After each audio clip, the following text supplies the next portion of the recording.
Kaibigan, may tanong ako sa'yo. Paano kung sa halip na habulin mo siya, ikaw ang hanapin niya? Paano kung dumating ang araw na hindi mo na kailangang mag-text ng good morning? Dahil siya na ang magte-text sa'yo ng "namiss kita". Kung pagod ka ng maghabol, kung gusto mong sa'yo siya lumapit, sa'yo siya matahimik, sa'yo siya magtanong ng "kamusta ka?", pakinggan mo to hanggang dulo. Kung gusto mong matuto pa ng Stoic advice, Tagalog, self-love tips, at tahimik, pero bagsik na mindset, mag-subscribe ka na at sabay tayong tumibay sa mundo ng pag-ibig at buhay.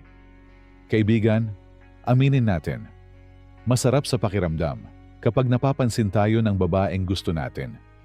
Yung mapatingin siya sa atin, yung ngumiti siya kapag dumaan tayo, yung maalala niya tayo kahit wala tayong ginagawa. Pero minsan, dahil sa sobrang gusto natin sila, napapadalas ang effort. Nagpaparamdam tayo halos araw-araw. Nagpapatawa, nanggugulo, nangungulit, at hindi natin namamalayan. Nagmumukha tayong desperado. Ngayon, pakinggan mo to. Hindi mo kailangang ipilit ang sarili mo sa atensyon ng isang babae. Ang kailangan mo lang ay ipakita na kaya mong maging mahalaga kahit hindi mo sinasabi. Hindi mo kailangang magbago para sa kanya. Kailangan mong bumuo ng sarili mong katauhan. Para sa sarili mo muna. Maging lalaking maayos magdala ng sarili. Hindi nagmamadali. Hindi nangangailangan ng validation.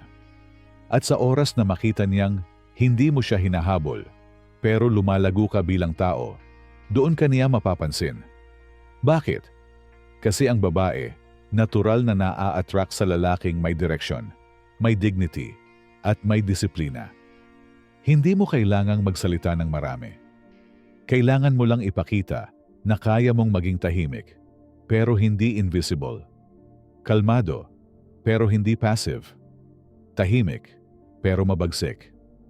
Sa video na ito, ibabahagi ko ang 10 Stoic-inspired tips kung paano hanap-hanapin ka ng babaeng gusto mo kahit hindi mo siya hinahabol. At habang pinapakinggan mo to, tandaan mo ang prinsipyo ng mga matitibay ang loob. Do it silently. Let the result do the talking. Okay? Simulan na natin, kaibigan. Una, ayusin mo ang sarili mo bago ang feelings mo. Kaibigan, hindi siya ang dapat mong unahin. Ikaw. Kung ang unang iniisip mo ay kung paano mo siya mapapasaya, pero hindi mo man lang naisip kung masaya ka pa ba, may mali. Gusto mong hanap-hanapin ka ng isang babae. Ipakita mong buo ka kahit wala siya. Walang babae ang naa-attract sa taong mukhang laging kulang. Ayon kay Marcus Aurelius, "You have power over your mind, not outside events.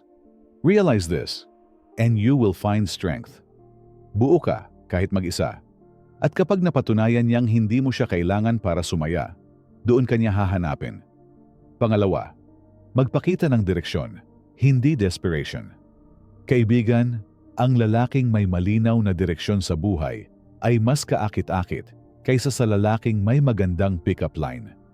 Hindi mo kailangang sabihin na gusto mo siya araw-araw. Ang kailangan mong ipakita ay may ginagawa ka para sa kinabukasan mo. Kung gusto mong hanap-hanapin ka, ipakita mong wala kang oras para sa drama dahil abala ka sa pangarap mo. Kapag nakita niyang seryoso ka sa sarili mong buhay, gugustuhin niyang mapabilang sa mundong binubuo mo. Pangatlo, panatilihin ang mystery. Huwag mong ibigay lahat ng sagot sa kanya. Kapag tinanong ka kung ano ginagawa mo, huwag mong isulat ang buong itinerary ng araw mo. Kahit sa social media, hindi mo kailangang i-post lahat ng galaw mo. Let her wonder. Let her guess. Let her miss you.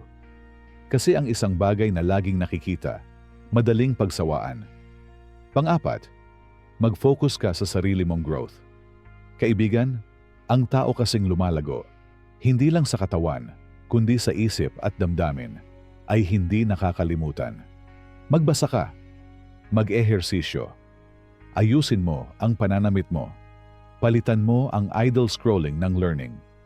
Kapag nakita niyang mas naging maayos ka, simula nung hindi ka na nagpaparamdam, doon siya magsisimulang mag-isip, anong meron sa kanya ngayon? Panlima, alisin mo ang pagiging available 24 sa 7 araw.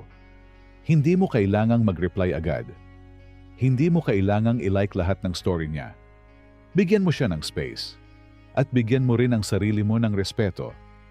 Kung masyado kang available, mawawala ang sense of value mo sa kanya. Make her feel your absence. At doon niya mararamdaman ang presence mo. Pang-anim, huwag kang mag-post para ipakita sa kanya. Alam ko, minsan ang tukso ay mag-post ng quote o song lyrics na akala mo makakakuha ng reaksyon mula sa kanya.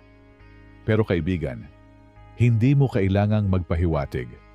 Magpakatatag ka. Magpakatotoo ka. Hindi mo ginagawa to para sa kanya. Ginagawa mo to para sa sarili mo. At kapag nakita niyang hindi mo na siya pinapansin, doon ka niya hahanapin. Pang-7, ipakita mong kaya mong mawala, pero hindi ka madaling palitan. Kaibigan, mahalagang maramdaman niya na kaya mong mabuhay kahit wala siya. Pero hindi ka basta-basta makakalimutan. Hindi dahil sa pagiging bitter, kundi dahil sa klase ng lalaking naging ikaw habang wala siya. Tahimik, maginoo, may direksyon, at may respeto sa sarili. Pang-8, huwag kang makipagkompetensya. Kung may ibang nilalapitan siya, huwag kang makipag-unahan. Hindi laban ang pag-ibig. Ang tunay na lalaki, hindi nagmamadali. Alam niyang kung hindi siya pinili, hindi siya para sa laban na, yun. At ayos lang yun. Because you're not here to compete. You're here to become. Pang-9, piliin mong manahimik kung hindi ka pinapansin. Walang mas lalakas pa sa katahimikan ng isang lalaking marunong umatras para sa sariling dignidad. Kung binigay mo na lahat at hindi pa rin sapat, itigil mo na. Hindi dahil sumuko ka, kundi dahil nagising ka. Let her feel your silence. Let your absence echo louder than your words. Ayon kay Marcus Aurelius, waste no more time arguing what a good man should be. Be one. Pang-10, huwag mong gawin ang mga bagay para mapansin. Gawin mo para lumago. Kaibigan, ang pinaka-sexy na lalaking mahahanap mo ay yung hindi nagpapakyut. Yung gumigising para gumaling, hindi para magustuhan. Gawin mo ang mga bagay para sa sarili mo. Magpakahusay, hindi para sa kanya, kundi para sa kinabukasan mo. At kapag nakita niyang mas naging panatag ka, mas gumwapo ka, mas naging kontento ka, doon siya matatahimik, doon siya mapapaisip, doon kanya hahanapin. Ayon kay Marcus Aurelius, be like the cliff against which the waves continually break, but it stands firm and tames the fury of the water. Ang ibig sabihin, sa halip na maging alon, na habol ng habol sa dalampasigan, maging bato ka, tahimik, matatag, hindi natitinag sa pressure ng gusto mong makuha. At sa paglipas ng panahon, makikita niyang sa kabila ng ingay ng mundo, ikaw yung kalmadong pwedeng sandalan. Paano mo malalagpasan ang pagiging try-hard? Simple lang, kaibigan. Ayusin mo ang buhay mo na parang hindi mo siya kailangang mapansin ka. Mag-ambag ka sa pamilya mo. Magkaroon ka ng mga layunin. Alagaan mo katawan mo. Ayusin mo ang pananamit mo. Basahin mo ang mga aklat na bubuo ng isip mo. At higit sa lahat, maging masaya sa sarili mong mundo. Kasi ang pinaka-attractive sa lahat, yung lalaking masaya kahit wala siyang kinakapitan. Yung hindi naghahabol, pero siya ang laging pinapansin.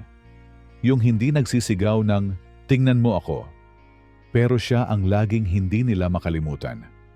Kaibigan, kung gusto mong mapansin, huwag kang maging tanong sa buhay niya, maging sagot ka.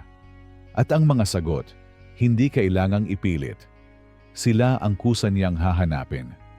Kaibigan, pagkatapos ng lahat ng to, pipilitin mo pa bang habulin siya? O pipiliin mong mahalin ang sarili mo hanggang siya na mismo ang maghabol?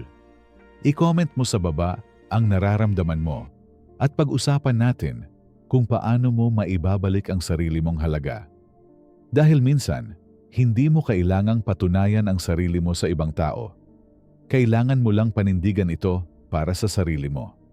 At kung gusto mo pa ng Stoic Motivation, Tagalog, life advice, at mga tips para maging attractive sa babae, kahit tahimik ka lang, mag-subscribe ka na sa channel na ito. Tandaan mo kaibigan, do it silently. Let the result do the talking. Hindi mo kailangang magmakaawa sa atensyon. Dahil ang taong may disiplina, respeto sa sarili, at direksyon sa buhay, hindi nilalampasan. Hinahanap-hanap